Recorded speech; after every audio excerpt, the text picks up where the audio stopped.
Felicidade interna bruta.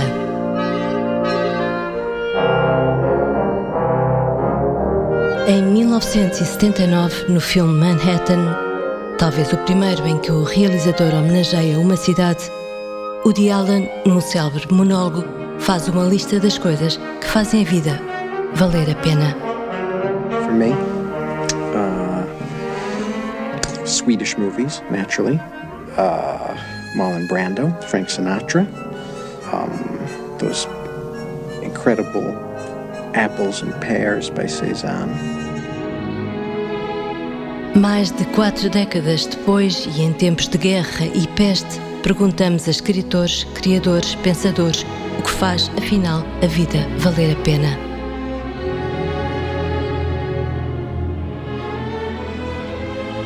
Então, bem-vindo, Rodrigo Guedes de Carvalho. É um prazer ter-te aqui. Rodrigo, que é romancista, pivô, jornalista, dramaturgo, guionista, repórter, tudo cumulativamente, ou há uma coisa mais do que outra? Não, eu costumo dizer que o jornalismo, ao qual eu cheguei não por paixão, mas por exclusão de parte, um dia apareci no jornalismo através da RTP, sem pensar muito bem o que é que estava a fazer. Numa altura em que, à saída da faculdade, procurávamos saídas, literalmente, profissionais. A minha ideia até era seguir publicidade. Só que bati à porta da publicidade e, na altura, ninguém me quis. E no centro de formação da RTP dei-me bem. E, portanto, a minha história com o jornalismo é uma história de um amor tardio. Ou seja, eu não ia lá, não fui à discoteca para estar com aquela miúda, mas no fim da noite só estávamos nós dois e saí com o jornalismo. Portanto, eu aprendi a gostar do jornalismo e hoje gosto bastante de ser jornalista. E mas já lá vão que... São 36 anos, contando com a RTP, são 36 anos. Foi em 1986. E, portanto, para mim, o jornalismo, apesar de eu gostar de o fazer, de achar que o faço bem, que o faço com dignidade, que defendo a ideia do jornalismo, mas é, sobretudo, o meu emprego. Não te vou mentir, é o meu emprego, porque, felizmente, consegui cumprir aquilo que, regra geral, se chama o sonho ou a vocação primeira, que foi escrever nas suas mais variadas formas. Então, hoje estás aqui em modo romancista? Espero bem que sim. Está bem, então 36 anos de jornalismo e também convém dizer 30 anos de... E 30 anos do primeiro livro. De literatura, o que quem diria, não é? Tantos anos, também começaste muito, muito cedo. Penso que aos 20. Aos 20.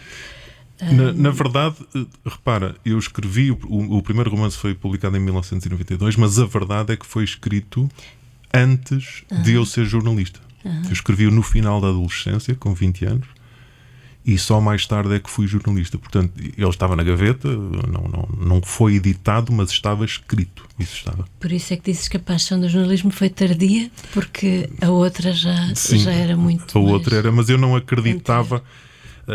Eu sempre tive muita consciência, desde muito cedo, do país em que vivemos, no que diz respeito às artes. E eu olhava à minha volta e via que havia poucos artistas profissionais, pessoas que... Uma grande indigência, exato, suponho, também. Pessoas que podiam dizer que viviam da literatura ou que viviam do cinema, muito menos. Eu tinha essa consciência de que seria muito difícil, trabalhando em Portugal e produzindo apenas em Portugal, viver só disso. Talvez por aí um lado mais prático, porque nós vimos de uma geração que sentia de alguma forma que tinha que se fazer à vida, não é? Era impensável para mim na altura que se quer chegar perto dos 30 anos e viver com os meus pais, não é? E hoje em dia parece uma coisa mais normal. E portanto havia esse lado prático que felizmente se materializou no jornalismo. Podia ter tido uma profissão mais chata, como por exemplo advogado, que sim, havia uma certa expectativa na minha família para que eu fosse o primeiro advogado da família, ainda bem. Aliás, havia um provérbio horrível e que eu apanhei com ele, que era: quem para nada tem jeito vai para a direita. Enfim. Mas então, também convém dizer que acabas de lançar, ou está ainda em processo, o teu 8º romance. O meu 8º romance, sim. Que se chama Cuidado com o Cuidado Cão. com o Cão. E pelo que eu já percebi, a trama passa-se vagamente em tempos muito reconhecíveis. Sim, há lá a palavra pandemia. Aliás, está no início da sinopse. Mas confesso-te que a pandemia aqui é apenas um pano de fundo. Ou seja, em nenhum momento eu escrevo, penso, do que conheço da tua escrita, tu também não o fazes. Não escrevo nunca com um tema. Eu vou escrever sobre o tema X. O que acontece é que eu gosto de contar histórias, gosto muito de inventar personagens e de as fazer chocar umas com as outras, e tudo isso precisa de um pano de fundo. E o pano de fundo da pandemia aqui pareceu-me bom neste sentido. Eu tinha este médico octogenário, e os 80 anos dele são importantes, depois percebe-se na trama. Tinha-o muito isolado, porque ele perdeu tudo, e portanto achei que a pandemia ainda poderia acentuar mais a solidão dele. E foi nesse sentido de aquele homem isolado que não sai, que não está com ninguém, que não vê com ninguém, inclusivamente está proibido de sair à rua pelo governo, porque está confinado em casa. Foi só nesse sentido que a pandemia me serviu. Mas não é sobre a Portanto, para acentuares a solidão do pobre senhor. Mas voltas a soltar os demónios, enfim, da família, das relações familiares, que nem sempre são pacíficas e às vezes são bastante agrestes e até violentas. Sim, volto a falar da família, mas aqui normalmente eu opero, as minhas famílias são de alguma forma numerosas, tem muitos elementos, tem os pais, as mães, tem tios, tem muitos irmãos. Mas assim, tipo família russa. E desta vez não há isso, mas há a questão familiar, quanto mais não seja a ausência de família. Mas há sobretudo um jogo e um desafio que penso que para nós, romancistas, pessoas que se atiram ao romance, é particularmente engraçado sempre que nos deparamos com um desafio que normalmente é connosco próprios, mas que às vezes os outros nos dão sem querer. Por exemplo, quando foi do Margarida Espantada, que esse sim é uma desgraça familiar à russa, esse sim. Deixa só lembrar que fala sobre violência doméstica, sim. Fala sobre problemas de doença sanidade mental, sim. Enfim. E aí tem uma espécie de uma explosão tarantinesca quase no final. E achei curioso que muitas pessoas gostam dos meus romances, mas vêm com um mas. Há uma adversativa, dizendo assim. Eu gosto imenso dos seus romances, mas são muito duros, mas são muito violentos, mas não sei o quê. E eu não acho que isso seja uma falha do romance, muito pelo contrário. Quando conseguimos provocar isso, significa que o escrevemos bem. Mas aquilo foi engraçado, ouvir isso muitas vezes para ter aqui um desafio, que é, eu vou tentar escrever um livro que tem alguma dureza, mas que não é concentrado na dureza. Pelo contrário. Mas vais escrever um livro fofinho? Não vou escrever um livro fofinho, mas fui escrever um livro de redenção, assente sobretudo numa ideia de redenção, e numa ideia de redenção desta forma, que eu não previ nada disto, mas algumas personagens foram transitando de uns livros para os outros. Não todas. Não há nenhuma trilogia, mas algumas escapam por buracos de fechadura e aparecem no livro seguinte. E eu pensei imediatamente no início do romance. Foi isto que deu o início ao romance. Havia uma personagem do pianista do hotel, que não era uma personagem principal, que se tornou larger than life e que tocou muita gente, que era um ortopedista chamado Pedro Gouveia, um tipo da geração do meu pai, e que aqui para nós sempre foi uma espécie eu fundi uma espécie de alter ego entre mim e o meu pai, com algumas características dele e outras minhas, e essa personagem tornou-se muito marcante pela sua forma de ser, pela sua forma de falar, por isso tudo.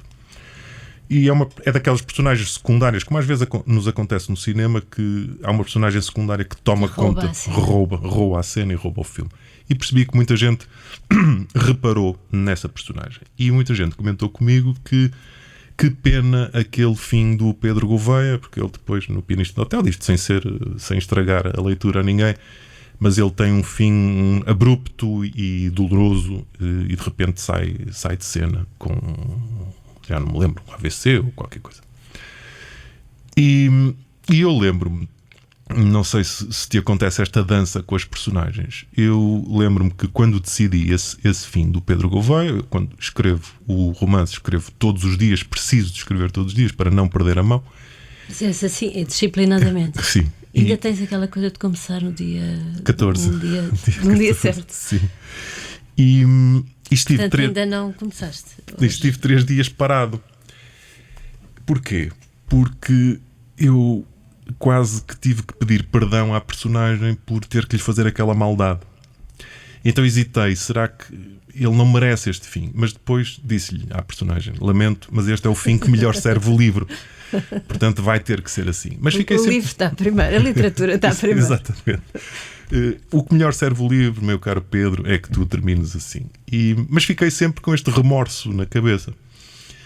Então pensei assim, já que eu faço às vezes transitar os personagens de um livro para o outro, porquê é que eu não faço um romance que tem como base uma segunda vida ou uma segunda oportunidade da mesma personagem? Sim, então não será uma sequela, mas é uma espécie de spin-off em que pegas numa...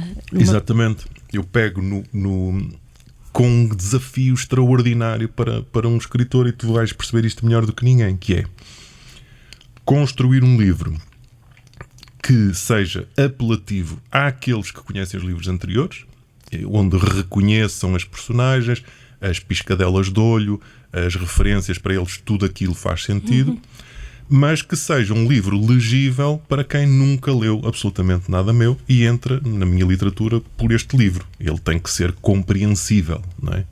E portanto eu tive sempre em conta isto a escrever, e espero que me tenha sido bem. Não podes tornar a caracterizar a personagem, mas tens de enquadrar de certa forma no tempo e no espaço e na sua própria personalidade. Aqui entra muito uma cabeça jornalística, que é curioso. O que é que eu faço? Fiz de alguma forma resumos compactos das características dele e da mulher e da filha, que certificam ao leitor habitual que este é aquele que não sei o que mais, e que situam em cena o leitor virgem que fica a conhecer minimamente aquele personagem. Mas é para... Então faço uma espécie de uma Pedro Gouveia que... para que o leitor diga ok, estamos a falar do mesmo Pedro Gouveia. Que interessante. Então, mas ele está aqui outra vez, então deixa cá ver o que é que lhe acontece desta vez. E depois, a plausibilidade. Eu gosto muito de trabalhar a plausibilidade, que é a dança que nós podemos fazer na ficção com a realidade. E é muito interessante.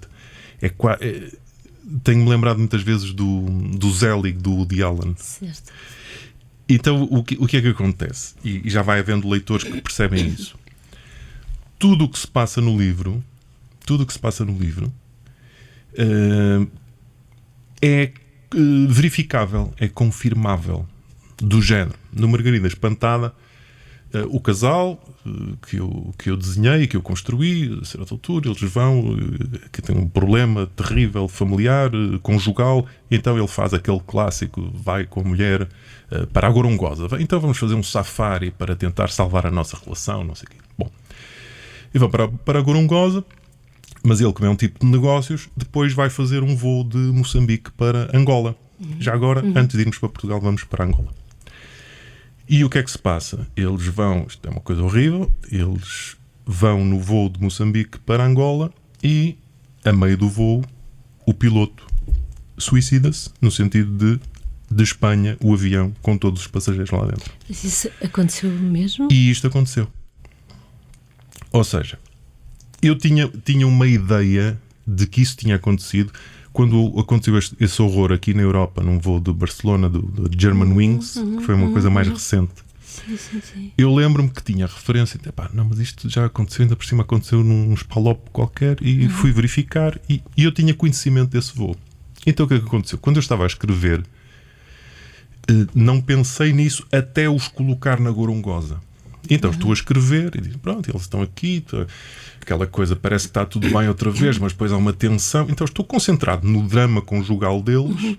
E ele diz, não, então, mas amanhã vamos para Angola. E digo assim, espera lá, agora vou colocá-los naquele voo real.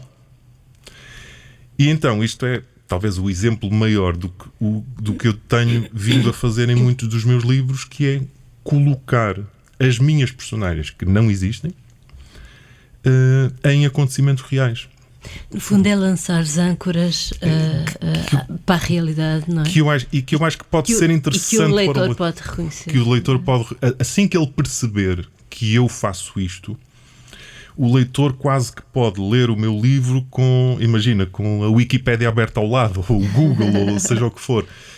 Porque, por exemplo, há uma cena significativa neste romance em que a miúda, a filha do Pedro Gouveia, está nos Estados Unidos num concerto, e a descrição que eu faço todo do concerto é um concerto que existiu naquela data, daquele grupo, naquela cidade. Então o que é que eu faço? Pego na minha personagem que não existe e coloco-a lá. E isso tem-me dado um imenso gozo. Portanto, enquanto romancista. Trabalhas a verosimilhança interna, não é? A coerência da tua história, dos teus personagens, com aquela que pretendes, que é ficcional, mas gostas de as ancorar em acontecimentos verídicos. Gosto por uma razão. Eu, enquanto jornalista, ao longo da minha carreira, não sei se tu reparaste, ou se pessoas, tuas amigas repararam, há sempre um momento, se a ocasião se proporcionar, eu gosto de soltar uma pequena ironia, ou um humor negro, ou uma pescadela de olho, não literal, Sim. mas gosto de deixar ali uma marquinha, e às vezes a minha mulher disse assim, mas aquilo nem toda a gente vai perceber. Mas as 5 pessoas que vão perceber vão achar um piadão.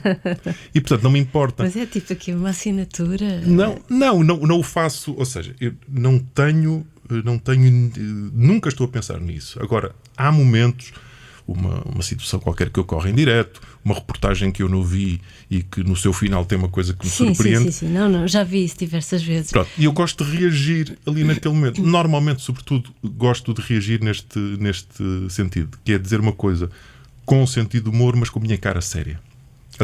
Adoro fazer esse teste às pessoas. Mas sabes que isso é muito típico dos humoristas, não é? Utilizarem um poker face para ter uma coisa divertida. Claro. E não me interessa mesmo que só 5 pessoas tenham percebido. E no romance, se forem só 5 ou 10 ou 15 pessoas que percebem que, espera lá, que ele agora está nesta coisa engraçada de todos os seus romances se situam numa realidade que não é a realidade, mas que tem pontos com a realidade. Então, este jogo começou logo a colar com a Sandra Mendes da Dom Quixote, que faz a primeira revisão do meu texto. E ela já está habituada a que à primeira data que eu dou, ao primeiro acontecimento, não sei o quê, ela vai imediatamente ao Google verificar. Claro que e isso, e obviamente já devem ter feito esta pergunta várias vezes, eu nem vou fazer, mas quiseres comentar, tem a ver com a tua vivência diária e o teu contacto tão próximo com o real, não é? Estás sempre em cima do real, e hora a hora e dia a dia, o que se calhar te contamina um bocadinho depois a parte ficcional da tua vida. Não é tanto por isso. Aqui é de facto um jogo que eu achei curioso para apimentar. Digamos, nós também precisamos, à medida que vamos escrevendo, para não começarmos a plagiar-nos a nós próprios, não é? Precisamos de começar a apimentar. Mas também és uma pessoa que resistes mal ao tédio, por exemplo? Portanto, tens que combater o teu próprio tédio. Sim. Quando estás a escrever. Eu sou uma pessoa de rotinas, preciso dessa disciplina. Fico muito estressado se não tiver a minha disciplina cumprida, mas o tédio faz-me imensa confusão. O tédio, e com a idade estou pior, porque o tédio com a idade tem um problema de perda de tempo, que tu estás literalmente... Mas devíamos estar a ficar mais pacientes. O tempo está... Não, mas eu sou paciente, mas não gosto é que me suguem o tempo, percebes? Que esteja a perder tempo, certo, de alguma forma, sim. Que até que eu poderia gastar, imagina, a jogar um xadrez, a ouvir uma música, estar em paz, estar calmo. Não gosto é que me suguem o tempo. E nisso o tédio é terrível. Rodrigo, nós vamos necessária e desejavelmente voltar aos livros, mas temos aqui uma lista das coisas que fazem a vida valer a pena. Só queria acrescentar que o Rodrigo, enquanto pivô, esteve durante 2 anos, ajuda-me, 2 anos a dar as notícias que ninguém queria ouvir, à cabeça do Jornal da Noite mais importante. Enfim, e quando pensávamos, foi um deserto muito comprido, quando pensávamos que finalmente víamos o que é um oásis, era uma miragem, e agora estamos outra vez num poço bastante escuro. Estamos aqui, estou aqui a saltear metáforas só para não dizer pandemia e guerra. Claro. Mas calculo que seja duro também ser um mensageiro das más notícias, sobretudo quando elas não saem do mesmo ponto. Foi terrível porque eu sou o mensageiro. A pandemia foi dos casos mais claros em que a população, quando não há coisa mais perigosa para mim do que o medo coletivo. O medo coletivo transtorna as pessoas e torna-as animalescas e muito de reação muito rápida e muito nervosa. E então foi o caso mais claro em toda a minha vida profissional em que as pessoas pura e simplesmente confundiram a mensagem com o mensageiro. Tu repara que eu noticiar que a Direção-Geral da Saúde aconselha que, eu tornei-me o moralista, o tipo que está a dizer às pessoas para usarem máscara e para lavarem as mãos. Mas sentiste isso através dos comentários? Sim, senti com comentários diretos, com e-mails, com entradas nas minhas redes sociais. Mas olha agora o Sim. O Rodrigo Guedes Carvalho quer que usemos máscara. Sim, tem a mania que é moralista. Foi, mas de uma agressividade que não estás a perceber. Foi uma coisa, não fazia ideia. Uma coisa terrível, e houve, no pico da pandemia era uma coisa diária, de tal forma que eu tive...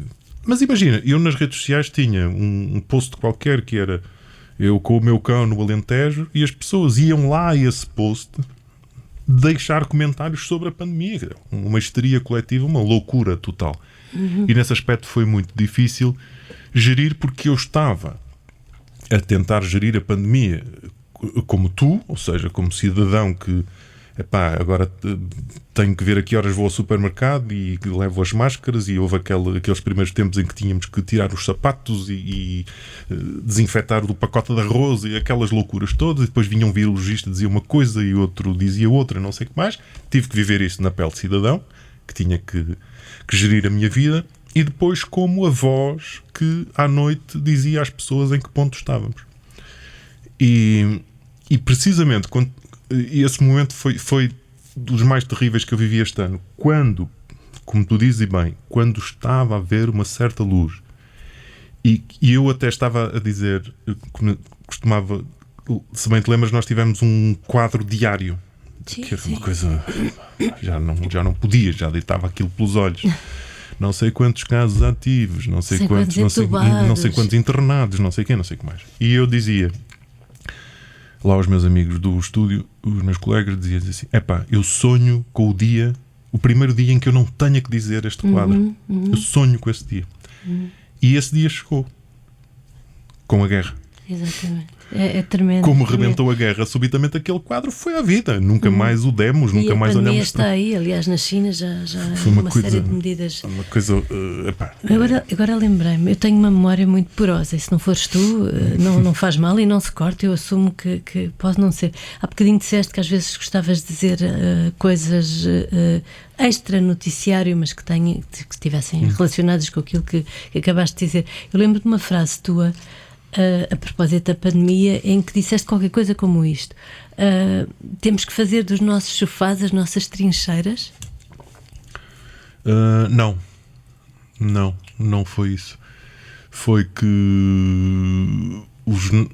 terá sido quando muitos dos nossos avós andaram nas trincheiras, e a vocês só vos é pedido que fiquem no sofá. Pronto, na minha cabeça assim. Depois transformou-se. Pronto, muito bem. Também é uma boa frase. Sim, claro que sim. Mas o que eu queria dizer é que não só isso me tocou, como isso despoltou depois todo um projeto para o qual tu foste convidada, aliás, de escritores, em que a ideia é: não vamos só ficar nas trincheiras, vamos fazer qualquer coisa. E na altura era fazermos um folhetim coletivo. Tive pena na altura, mas estavas ocupadíssima com os tais quadros. Felicidade interna bruta. Mas olha, então, eu fiquei muito feliz com a tua lista, não só porque, bem, pela tua disponibilidade, mas porque deste a lista das coisas que fazem a vida valer a pena de uma forma muito rápida, o que me pareceu muito espontâneo e se calhar de uma forma muito intuitiva e pouco racional. Sim. O que é sempre bom. E eu não resisto, mas eu fiquei muito feliz por ter escolhido ouvir os Beatles como uma das coisas que te fazem feliz. E senti-me muito em sintonia e penso sempre que... eu não sei, será que continuam a enviar aquelas cápsulas para o espaço com as músicas dos Beatles, entre outras coisas? Não faço ideia, mas sei que uma foi. Seria bom, porque isso implica que, nesta lógica que vivemos, neste contexto de fim do mundo, implica que a ideia de que ainda temos muito futuro pela frente. Mas é incrível que os Beatles possam ser entendidos por outra entidade exterior aqui ao planeta, e também às vezes fico a pensar, será que um compositor do século XVIII entendia uma melodia dos Beatles? Mas é de facto um milagre que aqueles 4 adolescentes de uma Liverpool deprimida, não é, em Inglaterra, tenham conseguido produzir músicas tão incrivelmente boas e que resistam durante gerações. Sabes que eles têm... Eu vi agora recentemente o documentário do Peter Jackson na Disney sobre aquela gravação louca no Get Back. O Get Back, sobre a gravação nos estúdios da Abbey Road, daquela que viria a ser a sua última atuação ao vivo no rooftop. E é uma coisa que eu já intuía em relação aos Beatles, porque fui aprofundando os meus conhecimentos sobre os Beatles, mas que ali ficou claro, e que é das coisas mais poéticas em relação aos criadores. Eles não sabem muito bem como é que fizeram aquilo. Eles não sabem. Aliás, é incrível vermos as músicas a surgir. É tudo, das coisas que eu fiquei mais impressionada. Tudo instinto.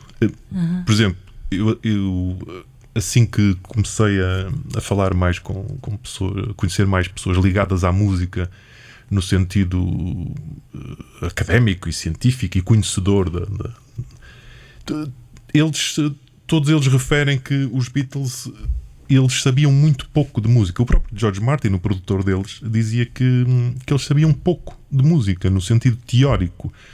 Por exemplo, nenhum deles sabia ler uma pauta de música, não sabe que nota é que está. Só que eles tinham grandes ideias dentro deles. Eles ouviam música dentro da cabeça e depois conseguiam pô-la cá fora. E um grande instinto e intuição, nomeadamente terem ido incorporar depois o rock mais psicadélico, depois o Ravi Shankar, toda essa linha. Eu falo, curiosamente, não estou a fazer publicidade ao romance, mas isto vai ocupar uma parte importante do romance, porque os Beatles são contemporâneos deste Pedro Gouveia, não é? Que no fundo é a figura do meu pai. O Paul McCartney está agora com 80 anos. Certo. E há uma coisa que é dita lá e que foi uma coisa que sempre me fez, para mim sempre me pareceu lógico, que é não há comparação entre os Beatles e os Rolling Stones, porque os Rolling Stones estão há 50 anos.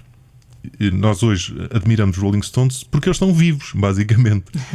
Os Rolling Stones estão há 50 anos a fazer a mesma coisa, a fazer a mesma música. Aliás, eles há 30 que não têm uma música nova, não é? E os Beatles, em 8 anos, foram diferentes de ano para ano. Se tu escutares a discografia dos Beatles, é uma evolução extraordinária, um risco, uma inovação, uma originalidade de ano para ano, em apenas 8 anos. Qualquer banda de garagem hoje dura mais do que 8 anos. Os Beatles, na verdade, duraram 8 anos. Portanto, são um pequeno... são um fenómeno absolutamente... Eu admiro mais os Beatles hoje, porque eu sei que comecei a admirá-los em criança porque era o que se ouvia. Então nesse sentido eu era uma espécie de claro que houve Beatles porque é um produto da geração Beatles. Eu era criança e fazia... Ainda hoje se houve Beatles, até porque há tantos covers. Não, mas o que é curioso dos Beatles é que eu depois atravessei os anos 80 e os anos 90, mas sobretudo os anos 80, a ouvir dos meus amigos que os Beatles foram fixes, mas já era. Os Beatles pertencem ao passado e agora há outros sons e não sei o quê. E eu fui habituando à ideia de que eu era um bocadinho bota de elástico por gostar dos Beatles, porque eles já eram e agora havia outras coisas. Mas é curioso que de repente todas essas coisas passaram e eles se mantêm com uma força que leva a que muitos músicos muito mais jovens, que nem sequer eram nascidos quando eles acabaram, que olhem para a música deles e comecem a perceber de facto o quão inovadores eles foram. Portanto, eu acho que eles deram a volta ainda mais por cima. Os Beatles correm o risco de ser mais importantes hoje do que foram na altura. E há aquele filme também, já que estávamos a falar, um filme, não sei se viste, que se chama Yesterday, do Danny Boyle. Sim. Cuja premissa é e se os Beatles não tivessem existido, mas há por uma coincidência cósmica qualquer que não interessa, uma espécie de MacGuffin há uma única personagem que se lembra das músicas e torna-se um compositor de sucesso, mas há uma cena muito gira, o filme é mais ou menos, não é? Mas há uma cena muito gira em que ele começa a dedilhar a guitarra e começa a cantar talvez o Yesterday ou Let It Be, já não me lembro bem, e todos os amigos que estão com ele param e ficam fascinados porque aquela música é genial e dá-nos esta ideia que até se os Beatles foram possíveis, se calhar a humanidade também é possível, não? Sim, eu penso que os Beatles foram e bem para o espaço a música deles. Eu acho que a música que foi é o Across the Universe, porque junta duas coisas. É uma música dos Beatles e junta a ideia de um Across the Universe, sim, literal, sim, não é? Sim. Mas acho que quando nós desaparecermos, isso provavelmente os nossos filhos ainda continuarão a ecoar, porque estão ligados também a uma época muito particular de esperança, de frescura, em que essa geração acreditou, e que hoje eu vejo com muita mágoa essa geração dos 80 anos, a geração dos meus pais e dos Beatles, a tristeza que eles estão a sentir com estas notícias todas, que não é? Porque eles acreditaram e quiseram fazer as pessoas acreditar num mundo que era o mundo que tinha saído da Segunda Grande Guerra, que nós não podemos descer mais baixo do que isto. Portanto, tudo agora... Estás a falar de uma geração que já apanhou com uma guerra colonial, já apanhou com uma Segunda Guerra Mundial, e que esperavam deixar um planeta mais pacificado para os seus filhos e netos. Eu costumava dizer que eu seria, e para já continua a ser, ainda não sei o que é que vai acontecer nos próximos 10 anos, mas eu sou das poucas gerações que já não conheceu a guerra, não é? De qualquer maneira, vivemos sempre nos anos 80, sempre com aquela latência de uma guerra fria, que agora se está a concretizar, e depois rapidamente evoluímos para a guerra da Sérvia, depois foi o Médio Oriente e o Iraque, e tudo começou por aí, depois foram os atentados e chegámos aqui. já sim, claro, bem que próximo. houve todas essas e todas com características diferentes, mas de facto todas a demonstrarem que não, que infelizmente, aliás, desde os Balcãs, nos anos 90, foi o meu primeiro grande choque. Foi, como é que isto está a acontecer outra vez? Isto não é... Tínhamos aquelas notícias horríveis de tipos que eram vizinhos na segunda-feira e na terça-feira entravam, porque lembravam-se, afinal o meu vizinho é bósnio, vou matá-lo. E aquelas violações em massa, foi uma coisa atrocidades terríveis. Bom, mas voltando às coisas boas, tens alguma música dos Beatles preferida? São todas, sabes? São porque eu vivi intensamente os Beatles. Eu recebi. Eu lembro, ainda outro dia estava a contar à minha mulher, o pai de um grande amigo meu trabalhava na TAP e fazia muita ponte Porto-Londres. E eu lembro-me do dia em que ele chegou de Londres com o álbum branco, em 1968, e que eu estava em casa deles, e ele imediatamente pôs a tocar. Portanto, eu vivi os Beatles no momento em que eles em que estavam vivos e estavam a produzir. Portanto, logo isso tornou-se maior do que a sensação de música para mim. Mas foi também através dos Beatles que eu aprendi inglês, porque as pessoas esquecem-se que na escola que eu frequentei ainda era francófona. Nós não tínhamos inglês. O inglês começou por ser primeiro uma opção em alguns anos de liceu, até depois devorar o francês e passar a ser a segunda língua ensinada em Portugal. Mas eu não tinha inglês na escola, então foi através dos filmes da televisão, é certo, mas através dos Beatles que eu comecei a falar inglês e o inglês a ser-me familiar. Portanto, é uma coisa que faz tão intrinsecamente parte da minha história que eu não olho para eles como uma banda musical, não é? E músicas, mas gosto particularmente da fase final deles, da fase mais madura, do Across the Universe, do Long and Winding Road, do próprio Let It Be, que é uma canção superlativa. Gosto essa muito canção dessa frase. A mim emociona-me sempre um bocadinho, porque o Paul McCartney diz que estava a dormir e teve um sonho, e o sonho era a mãe que já morria e que dizia deixa estar, e eu tentava acalmar. Depois, segundo tópico que eu escolhi, mas dentro também da tua lista, tocar piano. Eu pensei que tu eras mais uma pessoa da guitarra, não sei porquê. Eu tentei ser tocar piano. O prazer que eu tenho hoje em tocar piano, eu não toco piano, eu cometo piano. Sou capaz de animar um jantar de amigos, mas não mais do que isso. Ou seja, mas és um autodidata. Não então. posso. Sou um autodidata, mas eu sei ler pautas, embora não tenha destreza para tocar pela pauta. Eu sei ler a pauta por uma razão muito simples. Não te vou amassar com a história toda, mas isto está ligado à minha paixão pelos Beatles. A primeira coisa que eu realmente quis fazer em toda a minha vida, antes de escrever, antes de pensar sequer em escrever, isto porque tinha 6 ou 7 anos, foi aprender um instrumento musical. E obviamente que era a guitarra, que eu tocava com uma raquete ao contrário. E na altura não havia nada do que há hoje. A minha mãe arranjou-me uma velha professora reformada do Conservatório do Porto que dava aulas particulares.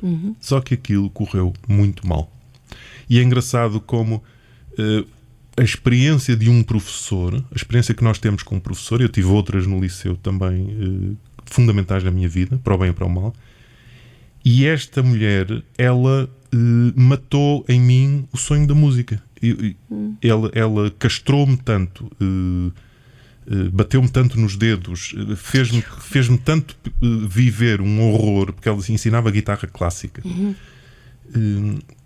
que a música tornou-se um sacrifício e um horror antes mesmo de ser um prazer. E então eu, como diz o Springsteen, eu só queria aprender os 3 acordes, que era aqueles 3 acordes com que se faz uma canção, mais nada. E era isso que eu queria. Mas não ia explicar a uma senhora reformada do conservatório que era isso que eu queria, não é? E então houve um belo dia que eu simplesmente saí do autocarro a vir para casa e parti a guitarra e disse: eu não quero nunca mais. Já é um ato muito rock and roll. Era um ato rock and roll. Mas a verdade é que foi profético, porque eu disse: eu nunca mais vou pegar numa guitarra, e nunca mais peguei numa guitarra.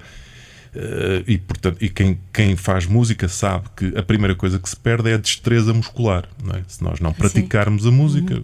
Sim, por isso é que eles praticam todos claro, os dias. é impossível. Até aquilo se tornar quase uma segunda pele, um movimento mecânico. Perdi isso e depois meteu-se a adolescência e as festas e as raparigas e o desporto e depois a faculdade e não sei o quê. Pá, quando demos por ela, passou muito tempo em que eu... Mas é curioso, eu às vezes via... tivemos na faculdade sempre aqueles guitarristas de campismo, não é? Que gajos tocavam o Dunas e não sei o quê. Sim. E eu lembro perfeitamente eu olhar para eles a tocar guitarra, dizer, agora devias fazer um si bemol, devias fazer um lá de sétima, mas não sabes. E eu sabia isso tudo, sabia a teoria toda musical, só que perdi essa destreza toda. Portanto, marimbei na música, por simplesmente pular de lado, comecei a escrever, comecei no jornalismo, isso tudo. Mas transitaste para o piano? E depois, aos 40 e tal anos, naquelas coincidências extraordinárias, ofereci um piano à minha filha, aqueles pianos pequenos, nada de piano de cauda, mas um piano normal, digital, com teclas de piano, porque a minha filha passou pela fase de aprender piano e falar francês, não é? Como todas as meninas. E largou aquilo ao fim dos meses. E o piano ficou lá, abandonado, em casa. E eu, olha, que tive uns anos valentes sem nunca olhar para o piano. Era um móvel que estava lá. Olha, medita ia aprender piano, mas afinal não deu. E um belo dia, lembro perfeitamente que a Teresa estava a trabalhar e eu estava sem nada para fazer por casa, estava a dar um jogo qualquer do campeonato inglês e eu comecei a olhar para o piano assim, que engraçado, piano.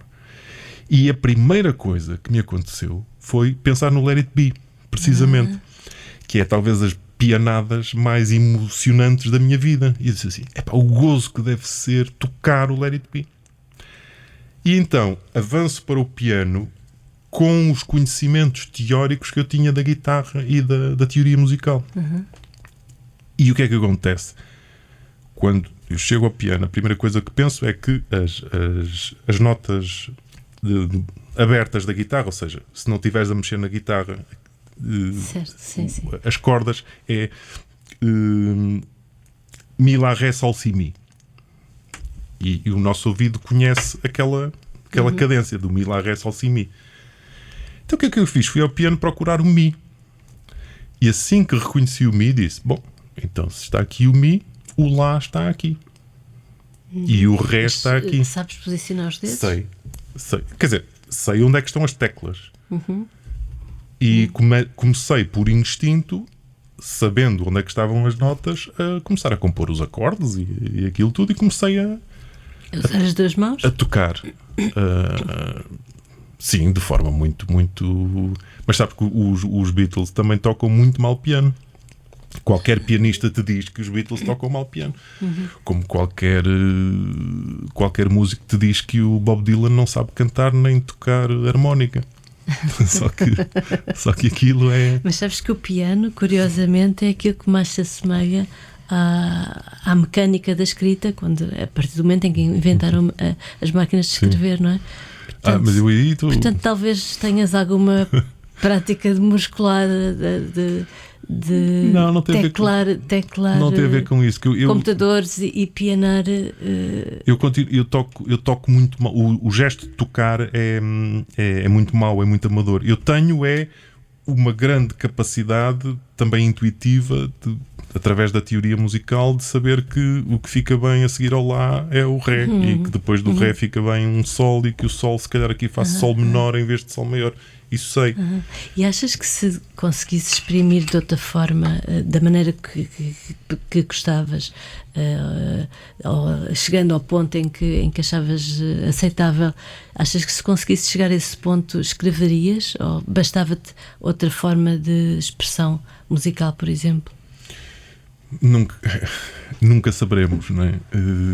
Não sei. Eu penso que se provavelmente eu tivesse enveredado pela música, e na altura teria que ser através de criações originais. Eu não me estou a ver a ser apenas um pianista de hotel? Um pianista de hotel ou um guitarrista de hotel. Não sei, não faço ideia se escreveria ou não, mas penso que sim, penso que escreveria, porque ao mesmo tempo o amor pelas palavras. Eu sou apaixonado por palavras, por isso comentava há pouco contigo que me faz muita aflição as pessoas que têm poucas palavras dentro delas, que conhecem poucas palavras e que se habituam a gerir a sua vida com poucas palavras. Isso é, e por cima, o português tem, não sei dizer o número, mas são não sei quantos milhares de vocábulos. E o desconhecimento, o que me faz aflição, sabes? É o desconhecimento, muitas vezes, que as pessoas têm do significado das palavras ou dos verbos. Por exemplo, e às vezes mudar o verbo é uma nuancezinha pequenina, claro, mas que faz toda a diferença. Mas, por exemplo, eu tenho muitos formandos, muitos estagiários que por vezes dizem que quando estão que não percebem porque é que eu lhes corrijo, às vezes quando eles dizem qualquer coisa de não sei quem confessou ou admitiu, eles escrevem confessou ou admitiu como um significado de disse. Ok, dizem, é quase aleatório. Portanto, eles estão a dizer hoje está uma boa tarde, confessou. Sim, exatamente. Sim, acham que é o mesmo. Olha, voltando outra vez à escrita, na verdade nunca saímos muito daí, não é? Mas outro dos teus tópicos foi escolher os nomes das personagens, nomes compostos, Rodrigo Manuel. Sim, é uma mania como qualquer outra. Gosto muito e só consigo ligar-me a personagens que tenham um nome absolutamente identificável. Dou-te este exemplo. Das coisas que mais me marcou quando li o Memorial do Convento foi imediatamente o Blimundo a Sete Luas e o Baltasar Sete Sóis. Logo, eu disse, que bonito, que a personagem cresceu logo 2 metros. E a personagem coletiva? É a personagem coletiva. E, na mesma medida, eu não consigo, e é uma coisa que esteve muito na moda, até com escritores portugueses, o contrário, que é escritores que nem sequer se dão ao trabalho de me dar um nome, dão-me uma inicial. A S disse ao M que não sei quê. Percebes? Como se não fosse relevante como é que ela se chama, como é que aquela temos pessoa... sempre o Joseph K. do Kafka. Sim, claro. Mas já nem vou... E há muitos escritores ingleses que também usam isso. Mas é uma coisa que eu não me consigo ligar. Para ti é importante nomear. Eu não me consigo ligar àquela personagem. Eu não quero o M, quero a Matilda. Ela ou é Matilda, ou é Madeline, ou é qualquer coisa. Não me dei o M porque Mas não te contentas só com o nome. Fazes até combinações um pouco improváveis, não é? Uma Margarida Rosa, 2 flores. Os pais estavam indecisos, gostavam mais de margaridas ou de rosas, escolheram os 2. Exatamente.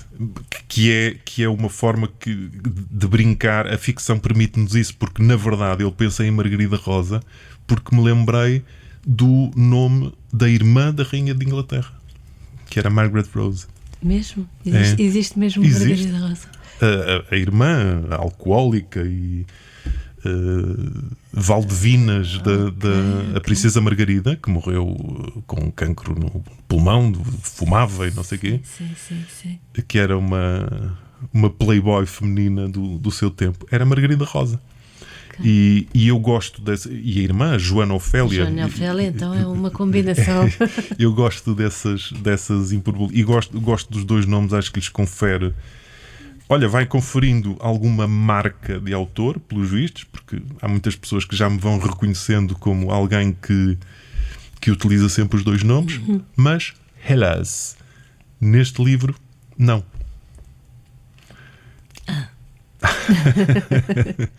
Mas livro, então não. Aquele médico ortopedista é o Pedro Gouveia, mas aqui Pedro Gouveia é o apelido. Com certeza, sim. Não, depois refiro que ele se chama António Pedro, porque me parece que no contexto familiar faz sentido que ele se chama António Pedro e o irmão José Manuel, porque percebes que é uma família da alta burguesia.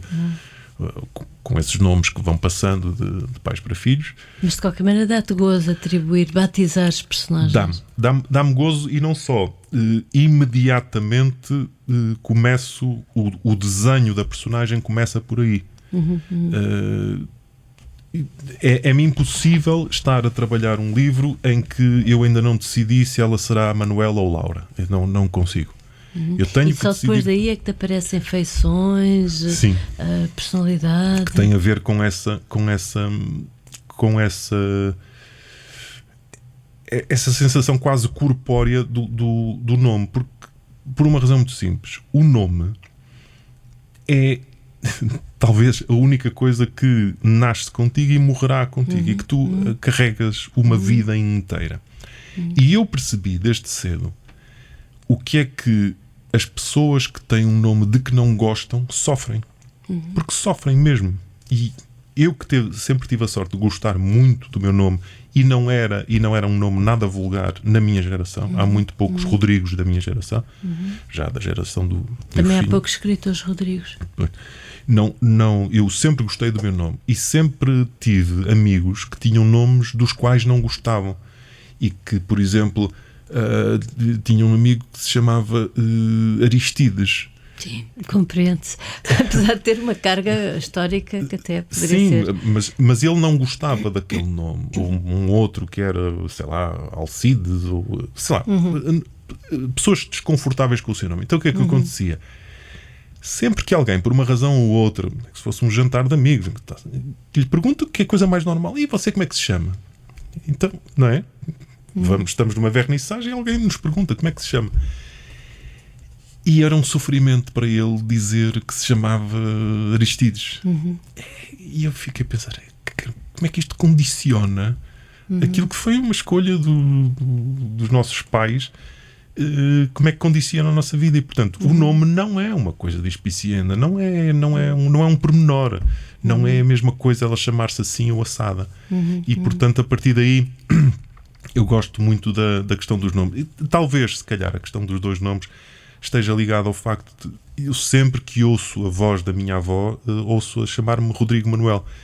E não... Todos nós temos a história, se calhar quando era para te ralhar, a tua mãe dizia: Ana Margarida anda já aqui. Sim.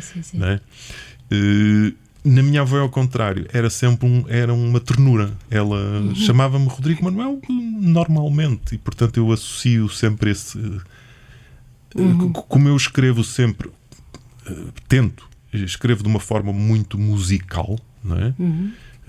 Que os andamentos dos capítulos, os andamentos das próprias frases, Certo. das pontuações sejam muito musicais.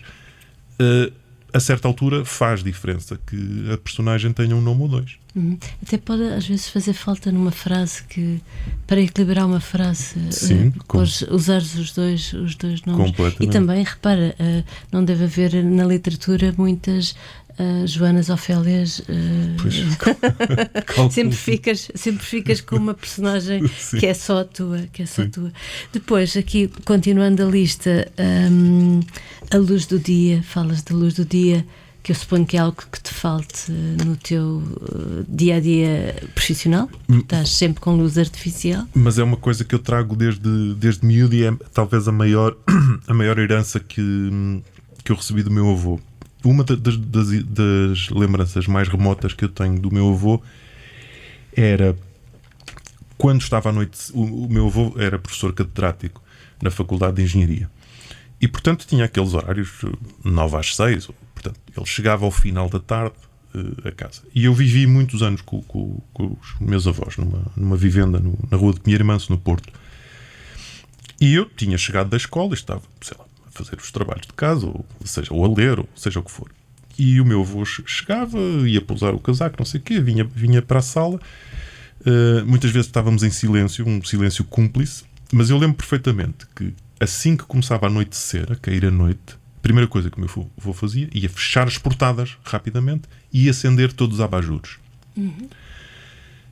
Então ele recusava a luz a noite e dava... Substituía automaticamente substituía por um conforto dos abajures. Ele também passou isso. Eu, por exemplo, eu não tenho em casa uma única luz de teto.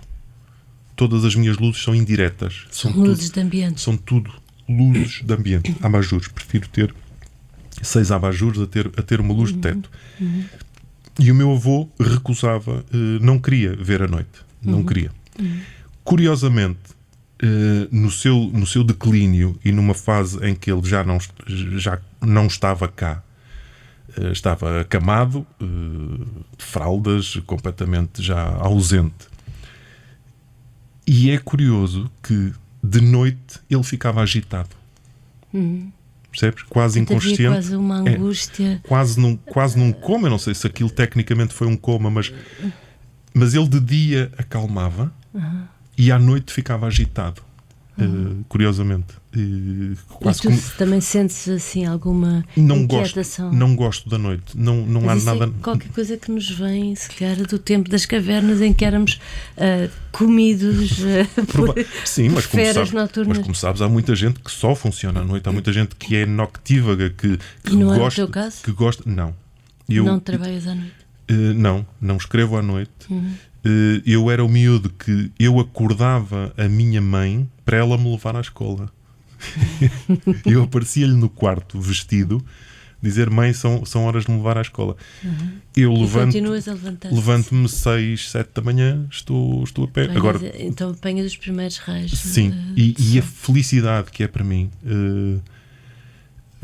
quando o dia desponta, o nascer do sol e depois todo não é preciso estar sol. Mas estar à luz do dia, para mim, é onde eu funciono. Sempre fui matinal. Isso deve ser importante para a nossa sanidade mental. Aliás, há terapias que consistem em fototerapia. Mas sabes, mas tu conheces certamente. Então, no mundo romanesco dos autores, quase todos escrevem à noite com grandes baldes de whisky e só funcionam assim. Eu o whisky não pratico. Sim, mas estás a ver a figura. Sim, estou a ver a figura. Só à noite e sim, tal. Sim. De dia dormem até às 2, 4 da até tarde. Uma exceção. Sim. Eu sempre me achei. Embora já ouvi dizer, não sei quem, pessoas que se levantam durante a noite para escrever. Durante a noite, ou seja, 5 da manhã, aquilo que é considerado para muitos noite cerrada, mas que é assim um princípio de manhã muito, muito, muito precoce. Eu passei a ter um ditafone perto da cama. Porque não sei se já te aconteceu, já me aconteceram frases inteiras, nem sequer eram ideias, frases inteiras ali naquele sono de vigília que nós ainda não estamos bem acordados. E cometi muitas vezes o erro de dizer assim: não, eu depois vou-me lembrar. Vou-me lembrar disso. Mas havia alguém, eu acho que era Leonardo da Vinci, bom, enfim, talvez seja, que dormia que tinha perfeita consciência da frescura criativa que existe no acordar, ou nesse tal limbo entre essa vigília, não é? Estar acordado e estar a dormir, e então repartia o sono por várias vezes ao longo do dia, para ter vários momentos desses. Sim, eu faço muito isso. Eu, por exemplo, levanto-me às 6h30 e vou passear os cães. Mas muitas vezes volto para a cama, tomo o pequeno almoço e tipo 7h15 faço um sono de 2 horas, das 7h15 às 9h30. E também tenho esse sono repartido. Olha, não vais mais longe, estávamos há pouco a falar dele. O Paul McCartney diz que uma das grandes vantagens que ele sente que tem em relação a muitos criadores que ele conhece é que ele lembra-se sempre perfeitamente dos sonhos que teve, das melodias que ouviu lá está o sonho da mãe, não é? Dormir. Do R.P. Sim, e o próprio Yesterday, ele acordou a trautear o Yesterday, aquela melodia do Yesterday. Portanto, depois tens aqui uma espécie de bipolaridade meteorológica, porque também gostas de chuvadas quando a luz já está um bocadinho mais coada. Por isso é que eu te dizia, são coisas diferentes. O dia, para mim, é o momento feliz, e esse dia pode ser com chuva. Eu gosto de chuva por uma razão simples. Eu cresci, se calhar fomos das últimas gerações que cresceram, com as 4 estações muito bem marcadas.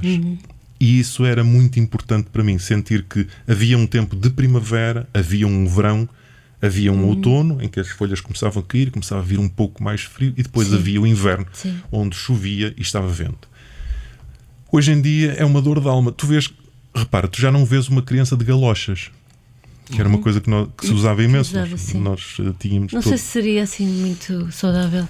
Tá bem, mas usava-se. Havia a claro, época das chuvas. Hoje não há época das chuvas. E é uma coisa que me preocupa imenso, porque eu acho que esse sim, mais do que as pandemias e as guerras, vai ser o grande drama da humanidade no Está futuro. completamente esquecido, já sei o que é que vais dizer a seguir, mas sim. É se um dia, aí sim as pessoas vão conhecer a sensação de pânico, que é tu abrires a torneira e não sair nada. Aí sim vais ter razões para te preocupar. É hoje um off-topic, não é? A questão é porque ninguém quer pensar nisso, porque, enfim, pelas razões que nós conhecemos. Mas eu fazia as coisas de tal forma que ainda hoje, ingênuo, eu gosto de curtir o verão, de viver o verão, e portanto eu no verão não escrevo. Gostas de ir para uma praia, mas não sei se deve... Uma praia específica que não é nas Maldivas nem nas Seychelles, mas não sei se deve... Se gostarias de revelar a tua praia, não vá aparecer algum stalker passar-te com selfies e coisas assim? Não, eu não penso que não há esse perigo, porque eu vou para essa praia há 20 e tal anos. É uma praia na Costa Alentejana. Sim, na Costa Alentejana. Mas deixa-me só referir-te isto. Eu marco normalmente o início do livro ali para 14 de setembro ou 14 de outubro. Na esperança, eu escrevo num quarto que hoje o meu filho já não vive lá, mas é o quarto que era do meu filho. É um quarto que é pequeno, mas eu escrevo encostado a uma janela. E escrevo nessa altura do ano na esperança de escrever com a chuva a bater na janela. Porque gosto desse conforto de estar a chover e um tipo está lá dentro com um belo abajur e um belo computador e um belo café, um chá e o cão deitado aos pés. Todo esse quadro que me impele para dentro de casa, para a escrita. Parece que estás no sítio onde devias estar. Estou no sítio onde devia estar. Mas sabes, isto é um bocado deprimente o que eu te vou dizer a seguir, mas há aplicações que imitam a chuva durante não sei quantas horas, as horas que tu quiseres. Sim, mas não é. Mas já chegámos a este ponto, não é? Mas não é a mesma coisa. E foi muito angustiante. Eu escrevi, por exemplo, o Margarida Espantada foi num outono e inverno ridículo, porque estava sempre o mesmo dia. Sempre. Os dias eram todos iguais, a mesma temperatura, o céu sempre azul. Isso é mais ou menos como acontece nos trópicos, não é? Absolutamente angustiante. Mas a sensação que dá é que o tempo não passa. Que estás estacionado no mesmo dia. Exatamente. E com a desvantagem de não chover. Quer dizer, o planeta precisa que chova, e quanto menos chover, menos choverá, e assim sucessivamente. Mas eu sinto falta essas chuvadas que nunca mais houve, sabes? Aquelas chuvadas que nós tínhamos que cobrir-nos com o blusão que levávamos e chegávamos encharcados e tínhamos que ir buscar toalhas, tal era a molha. Isso nunca mais houve. Nunca mais. Isso já tu agora resguardas-te, não é? Sim, mas... A questão é que nós estamos cada vez... Quem vive na cidade, se calhar é mais o meu caso do que o teu, mas quem vive num apartamento, vive num buraco, está cada vez mais distanciado da natureza, e isso é pouquíssimo saudável. Porque nós também somos parte dela, não é? Claro. E estarmos sem saber se está quente, se está frio, se arrefeceu, se a noite está úmida, se não está, para nós é completamente indiferente, e estamos em total separação do curso, mas a minha costela, do clima, dos tempos. Eu nem sei se é uma costela ecologista, mas é também a costela de...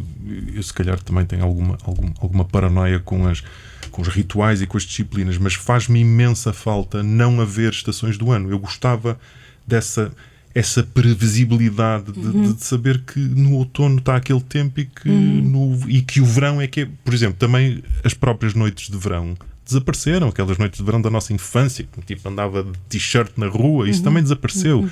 Está sempre um ventinho, está sempre... E não gosto nada daquela mentalidade portuguesa, se calhar não é só portuguesa, mas eu noto mais na portuguesa, que é quando nós estamos a sofrer num pleno outono, num pleno inverno, com um tempo anormalmente quente, está ótimo para estar na esplanada, a ver que país maravilhoso. Então os agricultores a sofrer. Claro, aqui a beber a minha imperialzinha. Também o português quer sempre que esteja sempre o mesmo dia, solzinho, para ir à esplanadazinha e não sei o quê. É uma coisa que... Tudo muito diminutivo, sim. Olha, acho que já estamos com o nosso tempo a terminar. Tu é que sabes. Queres falar um bocadinho de Itália? Foi uma das coisas que colocaste. É porque há muitas Itálias, eu não sei em que. Não me deste qualquer pista sobre. Há muitas Itálias. Eu disse de Itália por uma razão simples. Eu já fui. Itália deve ser o país que eu conheço melhor no sentido de norte a sul. A primeira experiência que eu tive com a Itália foi em 1990, quando fui lá ao serviço da RTP cobrir o Campeonato do Mundo de Futebol. E andei por todo o lado. E tive uma sensação estranhíssima. A sensação de adorar cada sítio onde ia. E em Roma, inclusivamente, por 2 ocasiões, tive uma qualquer epifania de eu já estive aqui. Eu reconheço isto. Eu já vivi aqui, já passei por aqui numa situação qualquer. Era-me familiar de uma forma muito, muito vívida. Percebes? Terá sido num filme do Vittorio De Sica? Provavelmente sim, mas que tive essa sensação, tive. E depois tenho uma proximidade com os italianos que não tenho com os espanhóis, curiosamente. Eu acho os italianos muito mais parecidos connosco do que com os espanhóis. E todos aqueles códigos, aquela forma caótica de estar, é uma coisa à qual me ligo imediatamente.